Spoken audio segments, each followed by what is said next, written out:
発目のやつ取り忘れちゃったから一発目みたいな感じでお願いします。デジタルラボ始まるよ。デジタルラボカズチューブです。このチャンネルでは手書き風デジタルをコンセプトに発信しているチャンネルになります。皆さんお久しぶりです。ちょっと時間空いちゃいましたけど、今回は魔女の宅急便の模写にいたしました。今回の作業収録時間は5時間17分59秒でした。結構長い方の部類に入るかなと思います。なんでかっていうと、すごい書き込みが丁寧なんですよ。で、後で説明しますけど、かなり丁寧に細部まで書き込まれていました。実際のものはね。まあそこまで追っかけられてるかって言われたらちょっと自信ないんですけど、まあ大体の色だったり雰囲気はもうほぼほぼそのままなので、細部のね、表現の仕方だったり線の精度とか色味の少しの違いぐらいはありますけど、基本的には割とそのまま描けていると思います。自然物なんかもね、やっぱり追っかけていくとその通りにやろうと思うと人それぞれの個性とか癖があるので、なかなかそこまでトレースしきれないっていうのが現状です。なのでまあそこら辺は割と諦めて色味と雰囲気のタッチだけは合わせるようにはしてますけど、まあ完全一致はそもそも望んでないというか、あんまりそこに意味を見出せてないので今はやってないって感じですね。確かに下塗りだけで50分ぐらいかかってるんで、結構本当に長い方です。で、色味もものすごい複雑というか、いろんな色が入ってて、ジブリの中でも特筆して色多いんじゃねえかなと。大野さんがやってる美術に関してはいつも模写しててあまり使ってない色を使ってるなっていう、やった感じそんな印象でした。実際に大野さんかなり色豊かなんですよ。本当に結構ね、変な色って言ったらあれですけど、通常こんな色使わねえだろっていう色を普通に使われてるんで、そこら辺はすごく勉強になりました。大野博さんの説明してませんでしたね。ジブリで美術監督までやったのはこの魔女の宅急便だけになります。他にも有名なタイトルやってて、狼子供だったり、あとは桃への手紙とかですかね。個人的にはサルスベリっていうやつの劇場、結構美術としてすごく見応えがある色合いだったり、書き込み量はすごいんですけど、すごく丁寧な仕事が見られるんで、大胆な色合いでやっぱりそっちに目がいっちゃうんですけど、実際模写してみて分かったのはすごく丁寧な描写が多いっていうことですね。しっかりやられてるとこはきっちりやってて、ここまで書き込みされるんだっていうのはすごく勉強になりました。逆にそれに気づけたのは、今回もししなかったら分かんなかった。ずっと見てる絵でもやっぱりどうしても一番目が行くところに毎回そこに目を取られてしまって、実際やってることを細部まで分かるかって言われたら、今回みたいに模写して初めて気づくってことを結構今までもそうなんですけど結構多いんですよね。なんで先人の方々がどこまで気を使ってどういう風に描いてるかっていうのを本当に改めて知るいい機会になりましたので、また多分いろんなタイトルやっていきますけど、自分がいいなと思ったやつをどんどん模写していくんですけど、いいなと思っても手数とかその時間かかりすぎるなと思ったらやらないんですけど、要素が入ってるものをなんとか選び出してそこまで時間かかんないようにやってはいるんですけどね。手弁当なんでそこら辺は勘弁してほしいな。もうすっごい時間かかるやつをやれって言われるともうなんかやりたくなくなっちゃうんで、 YouTube 自体で。なのでちょっとご勘弁ください。窓の中とかの書き込みとかもやばいっす、本当に。なんかカーテンが閉まっててそこに窓枠の影が落ちるみたいなことを丁寧にこの距離でもやってるんで、本当に頭が下がります。普通はそこまで書きませんし、そこまで意識がいかないもんなんですけど、やっぱり巨匠の方々の目が行き届く場所はやっぱり普通の背景マンよりも深度が深いというか、なんで自分もそこら辺意識してやっていければなと思います。最近会社であったちょっと皆さんにためになる話があるんで、ちょっとお話しさせていただきます。これやっぱ作業空間一緒なんで、キーボードの音とか叩く音、打鍵音がちょっと多い子がいたんですよ。で、その子の音の原因が分かって絵に関係してたんでちょっと指摘したんですけど、何かっていうとコントロール Z、デジタルやられてない方は分からないと思いますけど、コントロール Z で戻れるんですよね。やり直し例えば間違ったタッチ入れちゃったらコントロール Z を押せば、ステップで一個一個戻れる履歴をたどれるんですけど、そのコントロール Z がすごい多かった音なんですよ。そのカチャカチャカチャカチャカチャってこう連打がすごい多かったんで、それを指摘して、うるさいとかじゃなくて、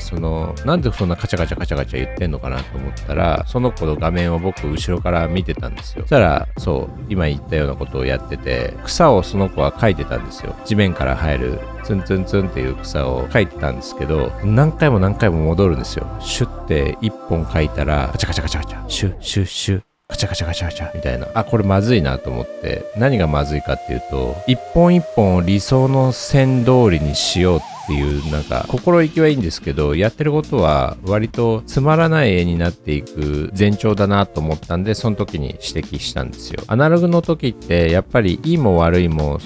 成長していく段階で変な線だったり悪い線だったりをリカバリーしていく作業ってどうしても発生する。やり直し効かないんで、アナログって。で、それが色の時も言いましたけど、こう深みを出す作業、その工程で必ず必要なことだと僕は思ってます。だから間違いを悪じゃなくて、そこをいかにどうやってリカバリーしていくかがその人の中、人間力って言ったらあれですけど、その書き手のスキルだったり非常に大事な部分かなと思います。手も遅くなるし、さっきみたいなやり方やってると、そうするとその一律な決まったような線、その自分の中から出てくる揺れとか揺らぎみたいなものを制御しちゃって、自分の思い描く通りの線を量産すると、やっぱり個性がないものがどんどん複製されていくっていうイメージですかね。そうするとやっぱり見た目で面白くないですよね。間違ったタッチとかをいかにどうリカバリーしていくか。で、それが意外と絵の中でいいアクセントになったりする時があるんですよ。で、それやってもらわないとわかんないんですけど、そういうもんなんですね。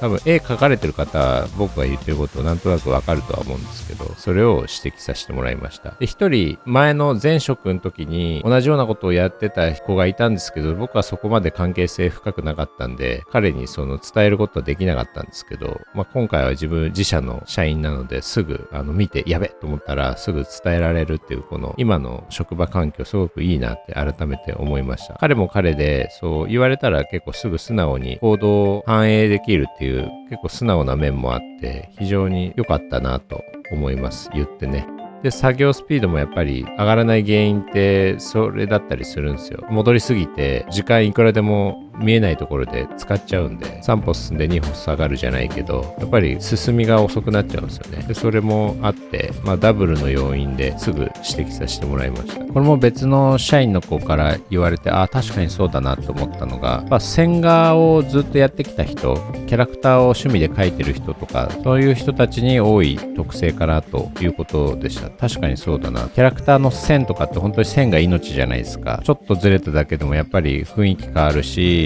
なんか肉付きが変わったりするじゃないですか、線があって。